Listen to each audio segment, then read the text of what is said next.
वो जल्दी में सिर्फ 6 पैसे लिखना भूल गया सर। सिर्फ 6 पैसे? तुमको मालूम है ये पैसा क्या होता है?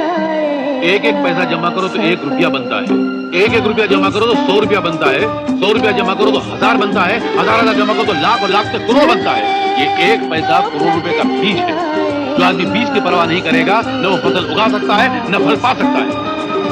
वो जल्दी में सिर्फ 6 पैसे लिखना भूल गया सर। सिर्फ 6 पैसे? तुमको मालूम है ये पैसा क्या होता है?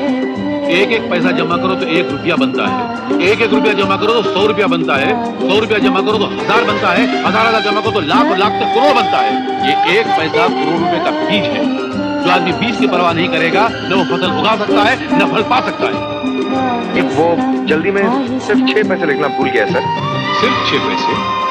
तुमको मालूम है ये पैसा क्या होता है? एक एक पैसा जमा करो तो 1 रुपया बनता है, एक एक रुपया जमा करो तो 100 रुपया बनता है, 100 रुपया जमा करो